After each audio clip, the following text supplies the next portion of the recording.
like to introduce Dr. Philip Mansell, our speaker. I'm Peter Jameson, I'm the chairman of the Friends of Czech Heritage.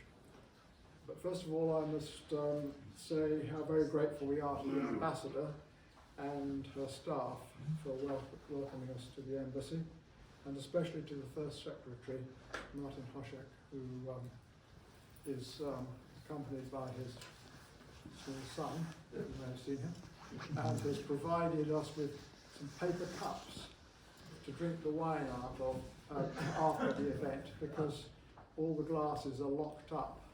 He doesn't have the key. So anyhow, we managed to remedy that one, I hope.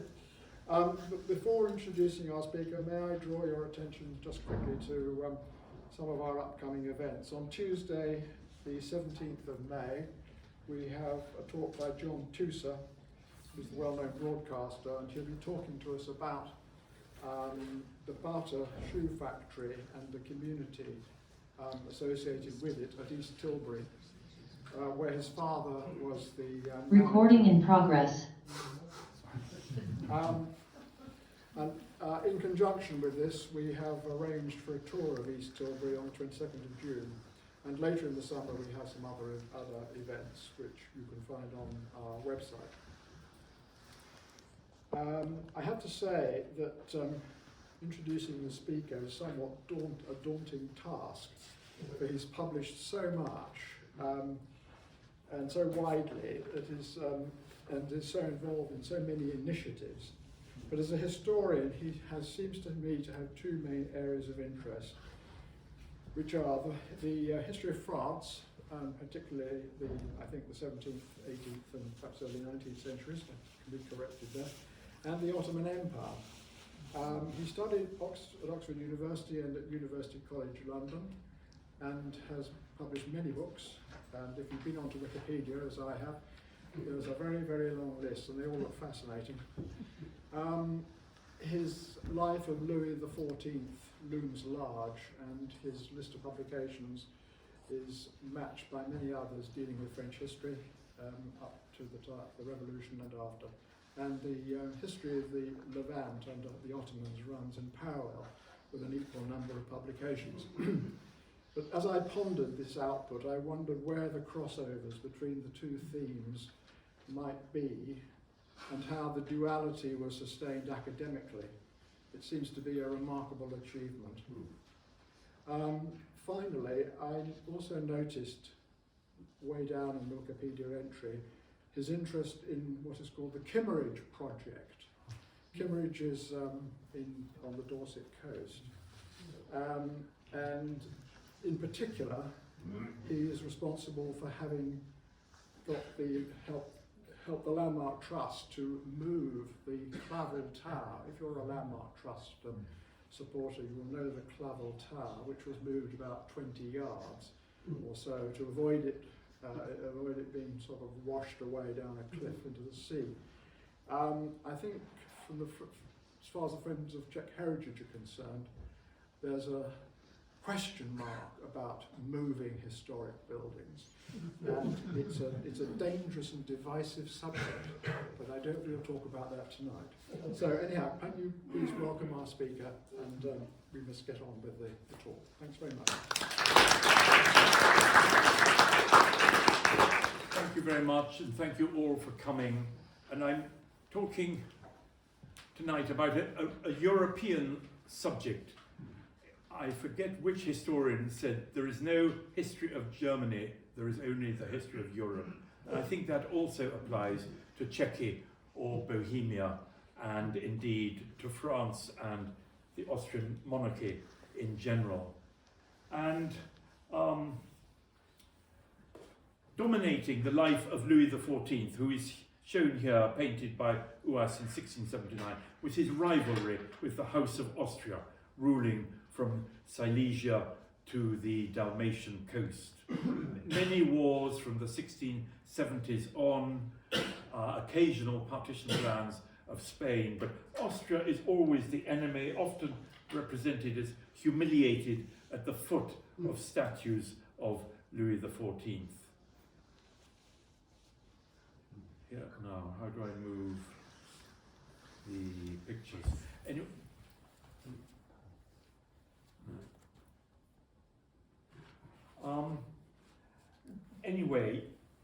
French influence, it's not moving.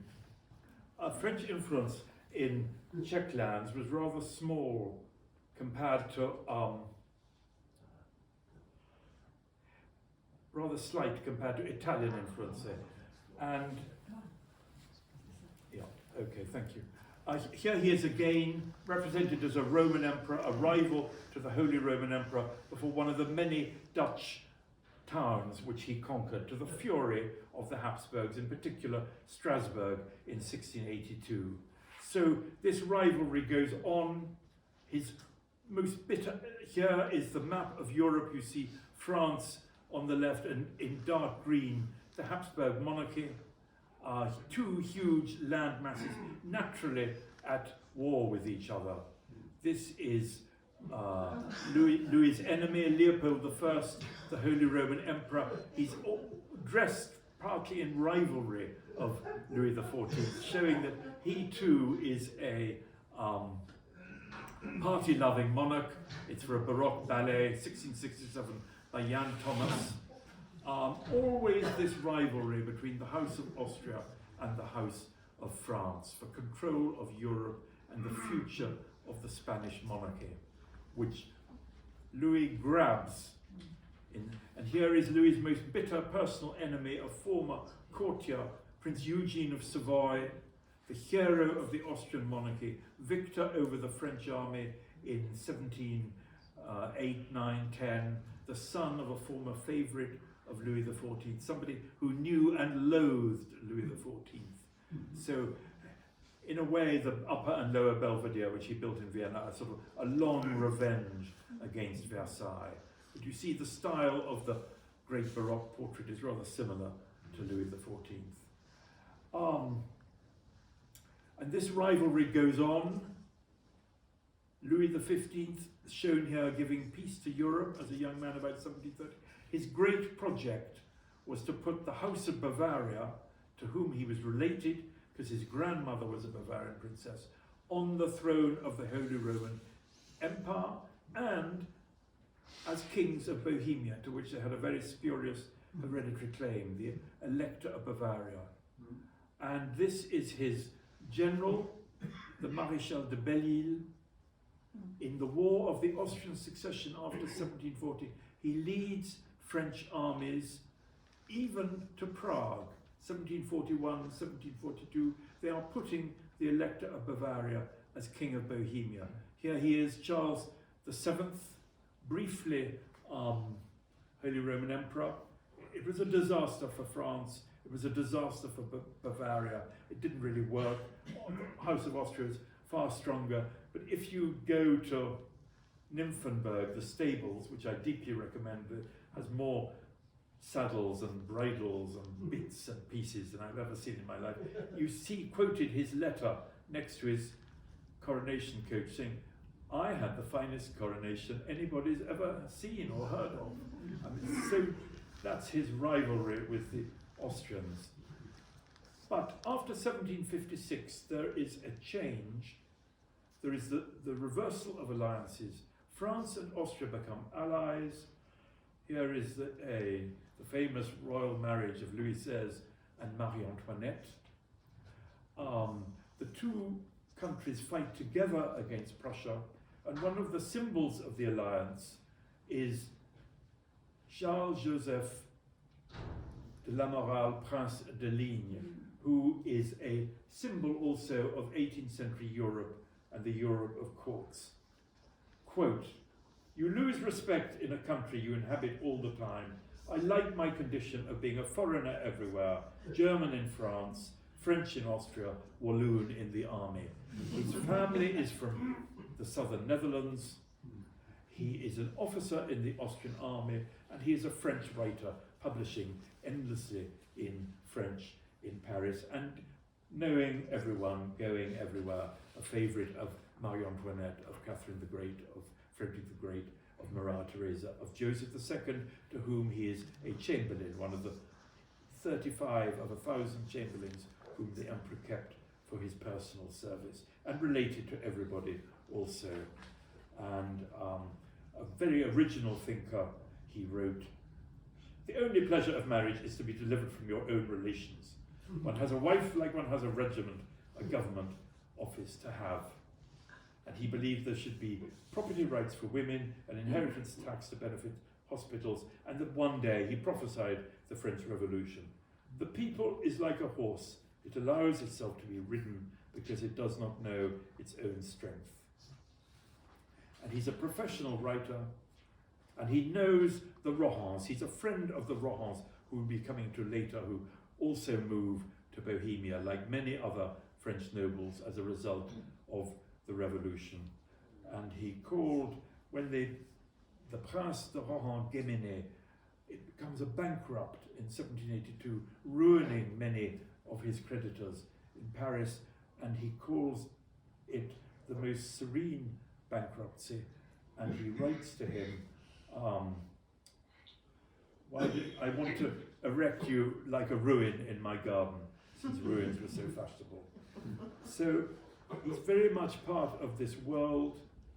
Here he is at the time of the French Revolution, and in my opinion, this shows he was flirting with Belgian nationalism, because it says, not afraid to die for your country, per patria, and that patria may have been Belgium briefly, not the Austrian monarchy, of which he was a marshal, a general, a diplomat, and so on.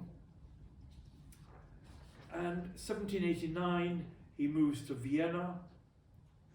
He's a writer. Here he is living in Vienna, writing and reading every morning. And every summer, like half of Europe, or those who could afford it, he would go to Teplitz in Bohemia, because his son-in-law, Prince Clary, was the owner of the waters at Teplitz. And it was natural to move around. Another family that moved from France to Bohemia was the Puyi family. We'll be coming to them later. Exile wasn't, as is often said, a constant source of engagement and exclusion. For many people, exile was a career opportunity. Ligne, for example, did very well in the Austrian army, becoming a marshal and captain of the guard. Austria was the House of Lords of Europe. It has been estimated that a third of the 460 noble families of the Habsburg court nobility had their main estates in Bohemia. It was rich and it was attractive.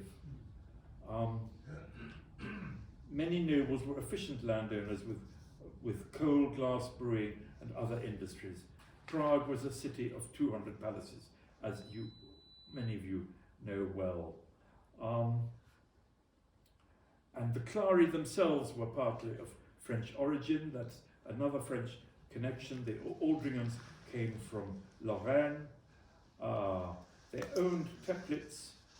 Following a fire in 1793, Prince Clary restored the family schloss in Teplitz. He built hotels, bathhouses, the first neo-Gothic church in Bohemia, a theatre, a temple, and a Turkish pavilion. In 1801, the English philosopher Henry Crabb Robinson wrote, "As he derives great profit from the bathing guests, he is interested in making the town attractive. In his palace is a small but very handsome theatre. His gardens are open to the public, and himself and family distinguish themselves by their courtesy and affability." And part of that affability is the Prince de Ligne, his father-in-law, who is welcoming guests, attracting guests, putting on amateur theatricals, and so on, in the great Rococo concert hall in this palace, which you can see to this day, and it still has a Prince de Ligne room in the palace. And opposite it is this hotel, which, if you look carefully, is called the Hotel Prince de Ligne. French Revolution, Spa, the main spa of Western Europe, is out of action because it's under the French Republic. So naturally, all the more guests go to Teplitz and later Marienbad and Carlsbad. Princess Louise of Prussia, a niece of Frederick the Great, writes in her memoirs, "On the very evening of the day we arrived there, the Prince de Ligne came to beg us to join their circle in the hall where all the visitors to the baths met. All the visitors, so it was really quite open. Billiards, card games, concerts, and so on. And in 1803 it received a visit from the exiled Queen of France, the wife of the exiled Louis XVIII, and Lean wrote, "She's better than 20 years ago when she was obliged to behave well. Her small household is exactly right, neither splendid nor miserable. She is really an excellent woman, this queen, kind, gay, easy to live with, easy to amuse, grateful for the least thing one does for her." Although he also added, since she's scratched a lot, she has the face and gestures of a monkey. And Teplitz was a sort of counter-revolutionary centre, like the whole of Austria, like Vienna, long before the Congress of Vienna.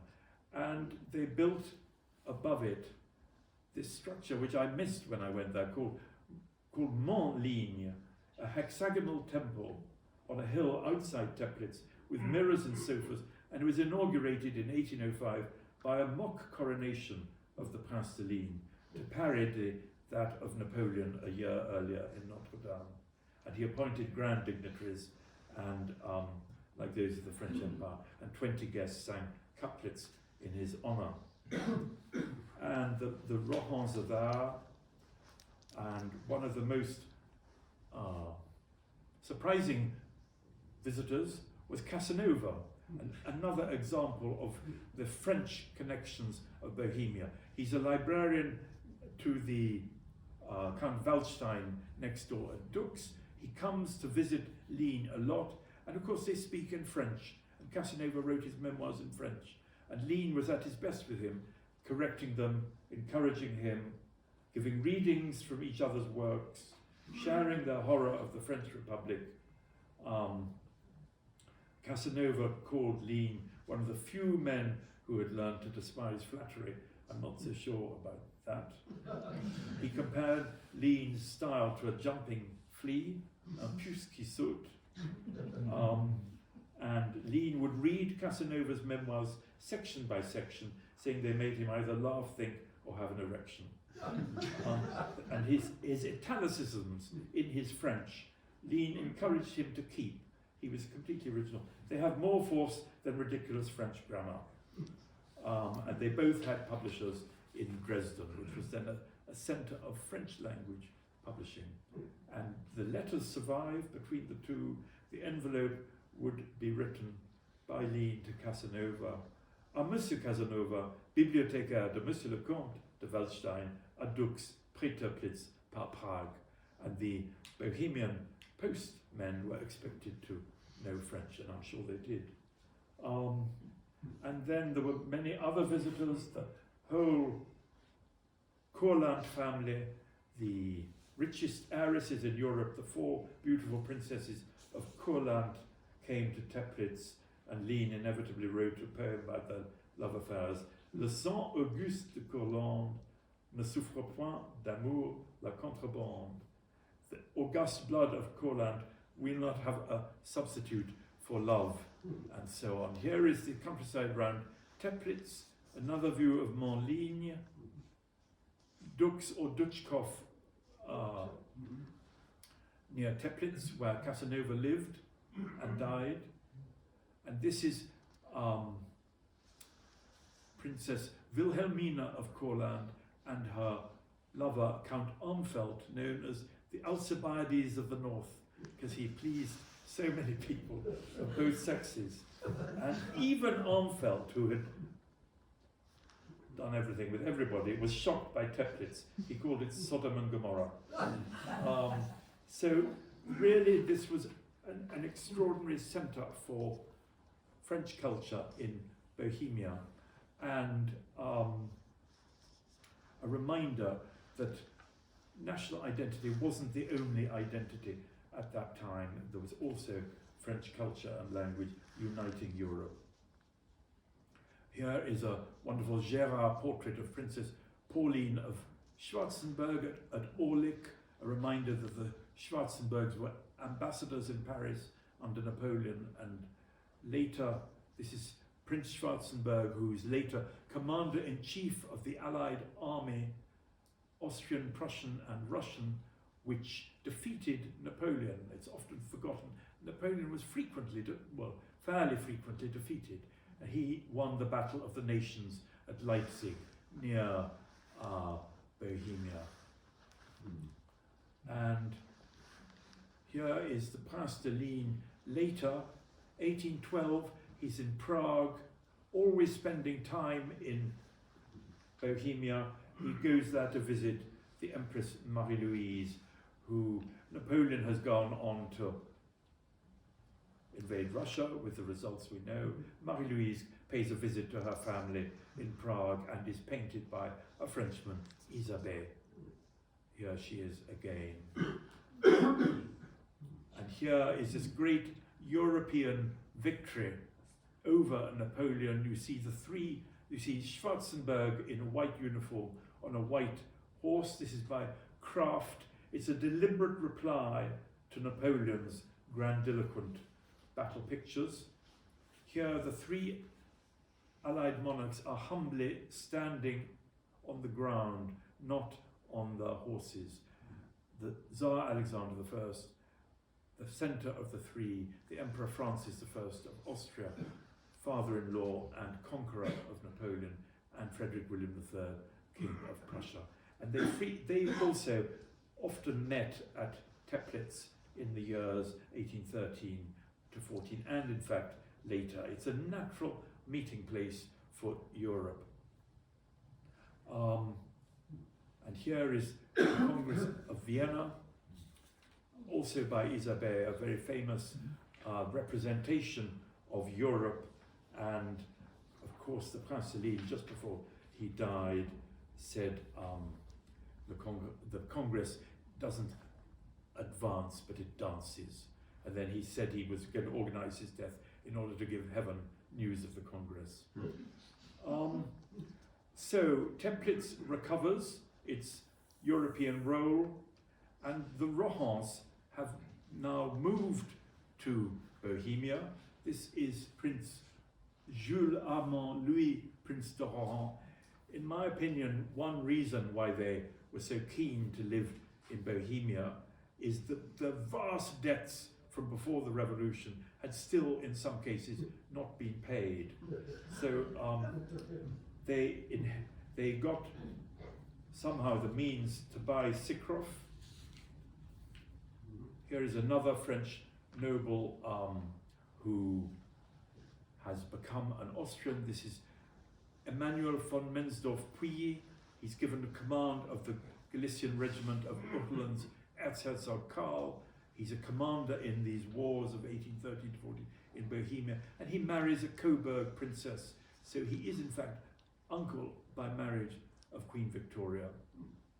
And another example of a French family becoming Bohemian nobles. And now so Metternich is running the affairs of the world from partly from his Bohemian castle Kinswart, and 1830 there is a revolution in Paris. The Austrian government thought Charles X was going to win, but he didn't. He's overthrown. He goes to Lulworth in Dorset, then Holyrood in Edinburgh, and then finally, at the invitation of the Emperor of Austria, he moves to the castle in Prague, to the Hradčin. And this is arranged by this fine gentleman, Casimir Duc de Blacas, who is his advisor and a friend of Metternich. And I think they arranged this, so the Bourbons, having been previously the enemies of the Habsburgs in the 19th century, they're part of the great conservative monarchical front. Blacas and Metternich get on. Metternich gives Blacas and the Bourbons special rights in the Austrian Empire, so they're not subject to Austrian law, they're a law unto themselves. And from 1832 to 1836, the Bourbons live in the castle in Prague. And Here is a picture of Charles X in the last year of his life by Paulin Guérin. He really, on the right, he really looks the image of an exiled monarch at the end of his tether. On the left is the most famous writer of his day, Chateaubriand, who twice visits Prague on missions from French royalists to Charles X, the exiled monarch. And I would like to quote from some of his writings. And Charles X, he immediately becomes friends with the Rohans, whom he knew from before the revolution anyway, and he goes hunting in Sychrov and elsewhere.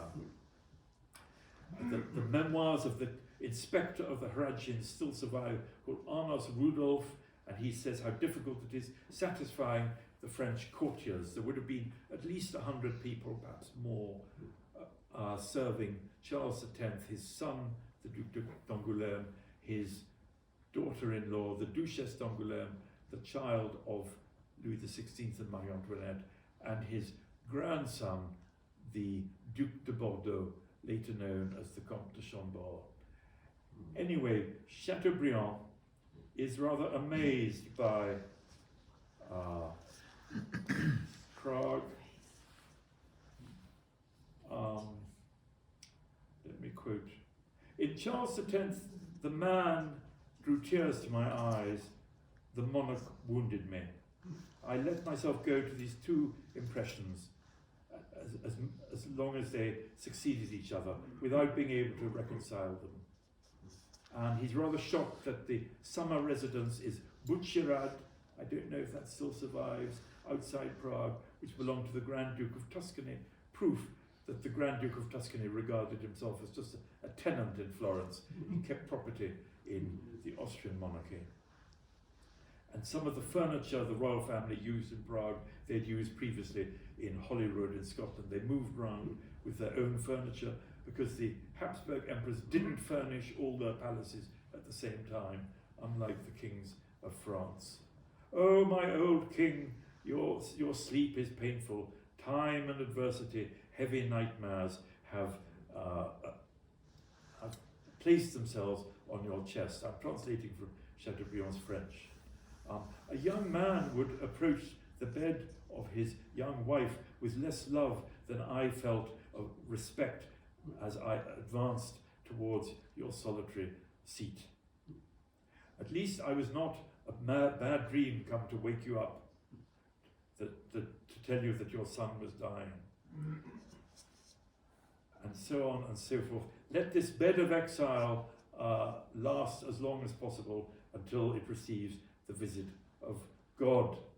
20th of September, Henri V, he and many Frenchmen regarded this prince living in Prague as Henri V, the successor of Henri IV. He asks to see Chateaubriand, and he tells him about the loyalty of the French royalists who want to offer him spurs of gold. And there's much more in these lines. There's an Austrian guard of honor guarding the King of France in exile in Prague. Charles X is still corresponding with what he calls my government in Paris. I thank the King for appointing me to his government, admiring the illusions of this world.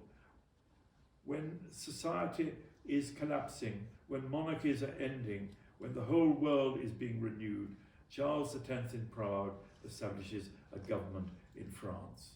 But let's mock him too much. Which of us doesn't have the chimera?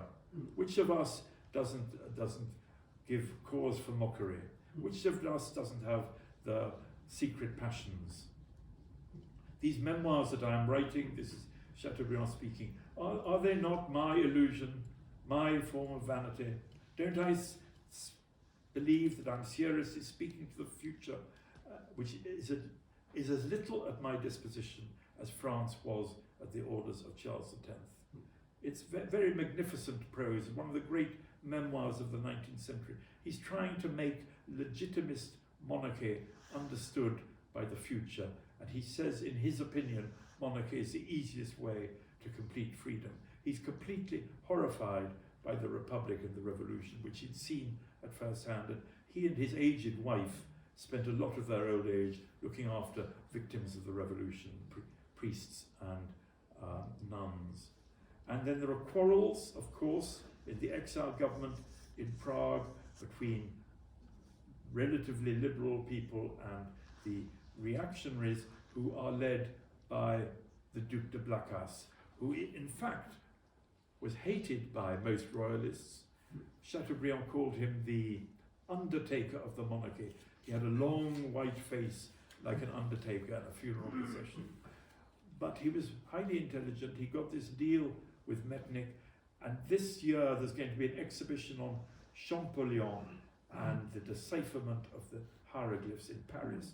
And he was the main patron of Champollion in the 1820s in France. Anyway, everybody's sort of going up and down the corridors of the Hradschin, hissing at each other and bowing to each other. The immense chateau of the kings of Bohemia, which he compares to the Vatican or the temple in Jerusalem. Charles X says to him, good morning, Monsieur de Chateaubriand. I'm delighted to see you." In fact, he hated Chateaubriand because Chateaubriand had led a campaign against censorship before 1830. "You shouldn't have come this evening. You must be very tired. Don't stay standing. Please sit down. How is your wife?" And so on and so forth. Nothing breaks the heart more than the simplicity of words in those who are in the highest positions of society and the great catastrophes of life. In fact, Chateaubriand cries because Charles X was in exile and in a very bad health and very bad condition. He said, "Prague is a delightful city where 25 to 30 towers and church towers are like pyramids going up. Its architecture reminds me of a city of the Renaissance." He liked the Moldau, he liked the countryside, he liked, above all, seeing Henri V, because they really thought he was the future of France. This is the king, this is the man who, in old age, would refuse the throne of France in 1870 because he would not accept the tricolour. I mean, he's already being brought up in very reactionary ideas. This is him drawn by his tutor, Monsieur Dardivillers, who was a great uncle of General de Gaulle. So French monarchism was a very strong force in the 19th century. A lot of people came to Prague to salute him. Above all, Metternich didn't want there to be conspiracies against Louis Philippe launched from Prague. That is why Blacas was watching everybody. But Henri V already had some pretty strange ideas, and the memoirs of another of his tutors, called the Marquis d'Opole, survive. He would walk the streets of Prague, and this young prince of 13 would hit people who didn't salute him respectfully enough, according to his own tutor. So you can imagine what he was like. And Charles X and his son, the Duc d'Angoulême, would also walk the streets of Prague without any attendants or guards, just with umbrellas, very simply, rather like their cousin Louis Philippe in France. And one of his tutors was called Joachim Barrand, and he's a great geologist, and I want to read you some descriptions of him, because he's a founder of Bohemian geology. He came to Prague in 1832. He'd already been teaching the prince in the Tuileries in public. He becomes a friend of František Palacký, the great Czech scholar, who actually teaches German to Henri V. So there's a lot of contact between the royal family and Prague, and there are New Year receptions where everybody goes to salute the Bourbons, and some of the royalists would go to the receptions of Count Chotek, who is the Grand Burgrave of Bohemia. And this man, Joachim Baron, spends a lot of time looking for fossils and rewriting the geology of Bohemia in the 1830s and 40s, and even later. He's working on the calculation of costs and profitability of the horse railway from Budovici to Linz, and so on. He knows the Sternbergs, he knows Professor Zipper, custodian of the natural history collections in the museum. He's the author of the Survey of Geology of Bohemia, all this in German. He was acknowledged many times during his life by Czech professors for his bequest to the Czech nation, to the Museum of Prague. He has a large commemorative plate with his name on the present-day Baron Rock on the river Vltava in Prague. Deep respect to this honoured personality. The plaque was unveiled in 1884, and rather appropriately for a legitimist royalist geologist, he did not believe in evolution like Darwin. He had what is called the catastrophe theory of the development of the world. Deeply devoted to the Bourbons, he refused to become a member of the Académie Française in France. He was a true Christian. He went every Sunday to St. Nicholas Church in Prague. He had a housekeeper. His bearing to women was always courtly and gentle. He could not conceal his French origin in this respect. He didn't like it when his housekeeper left home to go shopping. He regularly reminded her, "Do come back soon, otherwise I would feel lonely." And the neighbours said he was a Frenchman who spent all his time buried in books and collecting stones. And his one housekeeper was Jan Neruda's mother, Mrs. Barbara Nerudova, who kept care of him till 1853, and she taught him Czech. So he's living there, and with Henri V, who's in Austria at the same time, throughout the 19th century. He knew Jan Neruda. And nobody as yet has seriously analysed how Baron influenced Neruda. Neruda, according to O. Matusek, has so many French features that it could hardly be without Baron's influence. And I suspect this French influence on foreign writers has always been underestimated, including for English writers. It's underestimated or just forgotten, maybe. Anyway, there is this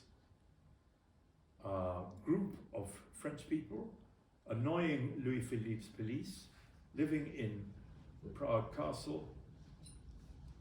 There is Chambord in old age. The Duc de Bordeaux had become Comte de Chambord. At the time, he refuses the throne of France in 1871. And among the friends with whom they would go hunting or go to parties were the Rohans of Sychrov. And the Rohans owed the rise to fame and power not just to the antiquity of the family, but above all to the favour of the Princess de Rohan and de Rohan-Chabot, Princess de Soubise, shown here, who is one of Louis XIV's innumerable mistresses. And it was said that when her husband was away, she would wear emerald earrings. And so the king knew the coast was clear. There she is again.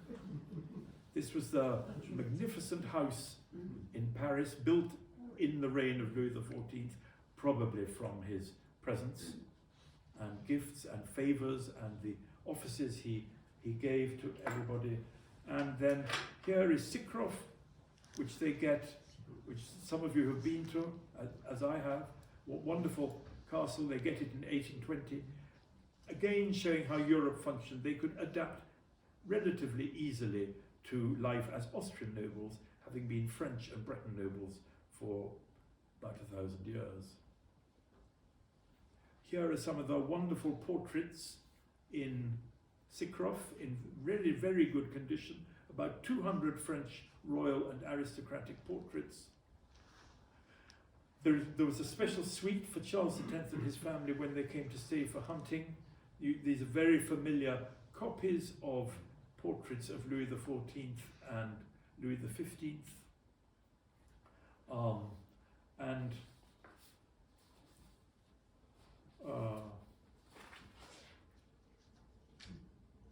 Here it is again. This is a Prince de Rohan who becomes an honorary citizen of Prague. They're already quite popular. In 1836, the royal family leaves Prague because Ferdinand, the first Emperor of Austria, is going to be crowned King of Bohemia as Ferdinand V, King of Bohemia. So there'll be no, as the entire Austrian court is moving to Prague, there'll be no room for the Bourbons. And this is a picture of the coronation, 7th of September 1836, by Leopold Bucher in Prague Castle. You see the many splendid uniforms, and I would like to quote from the really incredible description of the coronation by the Comte de Saint-Hilaire, French ambassador. So the French ambassador of Louis Philippe is moving to Prague. He could not possibly see the Bourbons of the elder branch. The 19th century, as I hope this shows, was a century of coronations as well as revolutions, more than ever before or since, over 30. And Ferdinand is the last person to have had 3 coronations: King of Hungary, King of Bohemia, and later King of Lombardy Venetia in Milan. Saint-Hilaire writes in his memoirs, "The ceremony was magnificent and remarkable, above all for the flavour of the past which it kept." And one feature was, unfortunately there's no picture of it, the Queen of Bohemia, his wife Mariana, wasn't crowned by a man. She's crowned by the Abbess of Prague, who is an archduchess. And all the offices at the coronation were performed by women, or the wives of the male officers. The right to crown the Queen belongs to the Abbess of Prague. No man was admitted in the choir of the church. The grand officers of the crown are represented by their women, if they have one. If they don't have one, the Grand Burgrave of Bohemia gives them one for that occasion. He chooses them among the most beautiful ladies of the high nobility, and in 1836 there was an embarras de choix. So the Queen of Bohemia looked absolutely marvellous as she entered the church of the Hradčin, preceded by the female grand officers of the crown, all dressed in ancient Bohemian costume. The dresses and cloaks, of course, were sparkling with jewels. The constable was, the part of constable was played by a young princess of Lobkowitz, who held with her 2 hands a naked sword, and all her companions carried on cushions the insignia of their offices. So it's an entirely female ceremony, and this is another example, like many others, that court society and monarchies in fact gave a vast arena to women, far greater than representative assemblies until living memory. And around the church were the wives of plain gentlemen and notable bourgeois of Prague and the provinces. Everyone agreed in the diplomatic corps, who had seen many other ceremonies, the ceremonies of Napoleon, of Russia and so on, that they had never seen anything so curious or so magnificent. And this ceremony went on despite the fact there was a cholera epidemic going on. The Queen insisted on being crowned as Queen of Bohemia. And Saint-Hilaire concludes his description by saying, "Of all the ceremonies I have been present at in my life. Those of Prague in 1836 were the most remarkable. And there was a procession with peasants wearing the livery of their lords. And what struck him was the entire absence of distrust between classes. This is a foreign diplomat writing, perhaps he's exaggerating, but he said compared to the later coronation ceremonies of the same monarch he saw in Milan, the atmosphere was far better in Prague. And I thought this ceremony might not be familiar to specialists of the history of Bohemia. I've never seen it described elsewhere. Now you see Ferdinand, who was very popular later in Prague. He abdicated, and his brilliant, promising, dynamic, brave military nephew Franz Josef succeeded. But when Franz Josef suffered defeat after defeat and made mistake after mistake, Ferdinand, who is living in Krasin and in a castle in the countryside, he said, "Oh, I could have done that." So perhaps the simpleton, he had various diseases, but perhaps the simpleton wasn't such a bad ruler after all. Anyway, he certainly signed fewer death warrants than Franz Josef. He didn't start a world war either. This is another picture of the coronation. He was called Ferdinand Dobrotivy, or Ferdinand the Benignant, the Benign. And his wife was extremely popular because of her charities, and she inspired the Beliebte Annen polka by Johann Strauss. And here is a picture of the coronation banquet in the palace. And so coronations were important. 1871, Franz Josef promises to be crowned king of Bohemia, but he backtracks, and it's not quite certain why. Possibly because of pressure from Hungarians. He'd been crowned king of Hungary, and they didn't want a rival.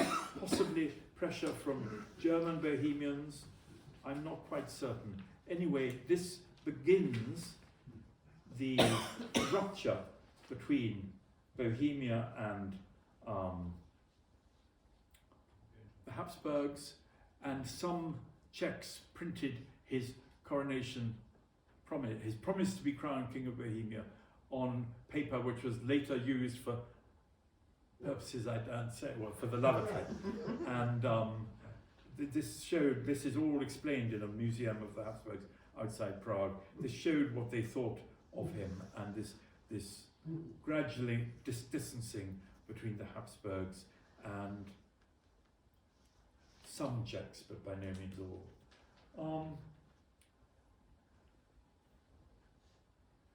Prince Schwarzenberg, a great Bohemian noble, he saves the monarchy in 1848, but he dies. He's the prime minister who Franz Josef respected most, but he dies in 1852. If he had survived, maybe Bismarck would not have won the diplomatic duel with Austria. And the international role of Bohemia goes on. Teplitz becomes unfashionable. It is replaced by Karlsbad and Marienbad really is the center of Europe in the summer, when everybody goes there, even Clemenceau. You can see on the left Edward VII. There's a whole book about his visits to Marienbad. He sees Franz Josef. He goes there 9 times, 7 of them as king, and he gets to know in Marienbad, in the informality of a great Bohemian spa, MPs, people like Henry Campbellman, whom he couldn't get to know so easily in London and England. So it's not true what Chamberlain said about Bohemia being a faraway country of which we know nothing. Actually, a lot of English people knew it extremely well before 1914 and went there regularly. And I'd like to end with a last representative of French-speaking and international Bohemia, a grandson of a figure we've seen earlier, and he was Count Albert Mensdorff-Pouilly, of French stock, an Austrian noble. His father had been Prime Minister of Austria. He's Austrian ambassador in London. He owned the castle of Boscovici in Bohemia. He was very popular in London. And his departure on the 12th of August, really quite late 1914, was really the end of Austrian-English relations for a time. Thank you very much.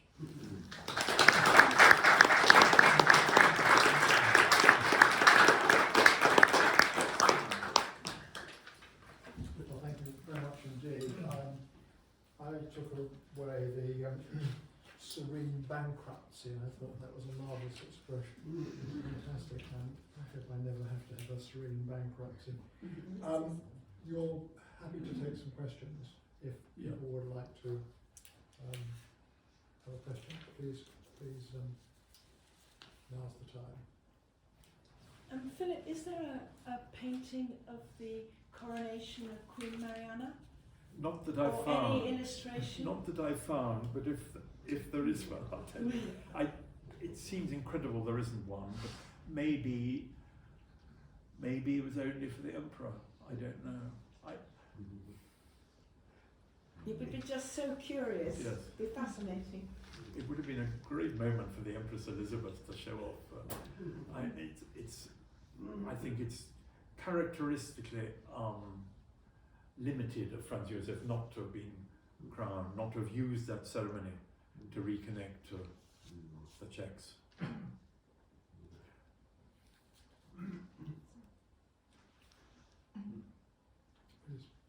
Did many or any of the French nobility who spent a lot of time in the Czech lands, did they speak any of them Czech or even German?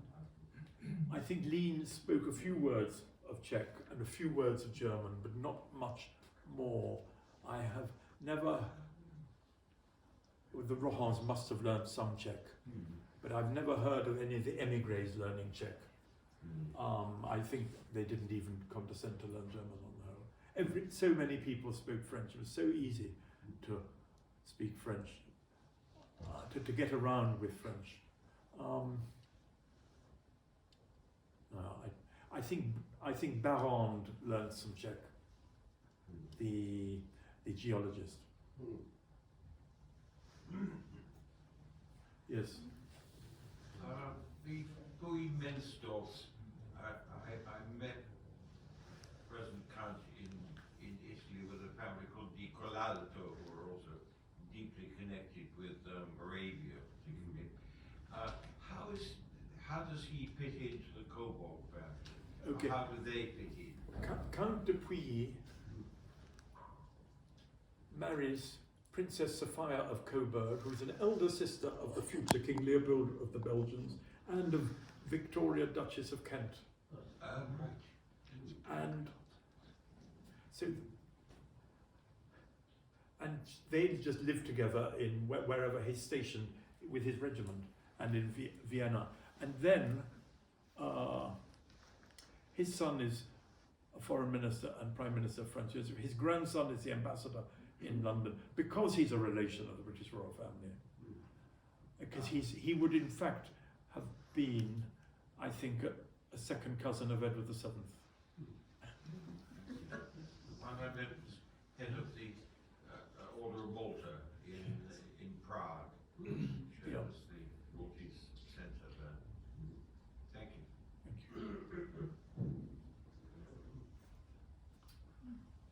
Any other questions? Yes. I'd love to know how the French got on with Czech food. No.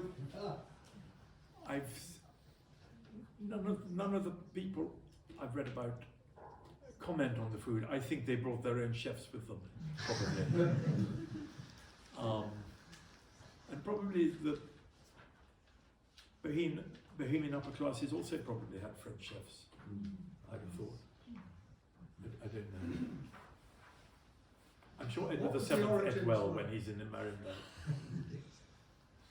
What was the origin of the word Bohemia with a small b, which in my book would describe someone who wasn't prepared to follow the rules of society, whereas the aristocracy that you've shown look as if they followed every single etiquette rule in the book. I think it's to do with gypsies were called Bohemians. I don't quite know why, and so they were thought to be unconventional. The Prince Celine is already talking about ma vie de Bohème. It's a play on words, meaning it's an unconventional life, but also in Bohemia. It's around earlier than one thinks, I think. I suppose because gypsies came through Bohemia or something like that.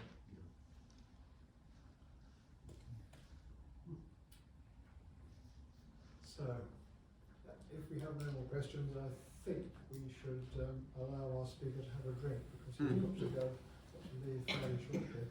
And he has some books for sale too, and most of them have gone, I noticed, so we have to hurry up. Thank you very much indeed. It was most extremely interesting, and I like the way that the French aristocracy escaped their debts by going abroad and not going home. I think it's very sensible. Huge debts that they left behind. So I take a leaf out of it. No one has to take a leaf out of their books. Thank you very much indeed. Thank you.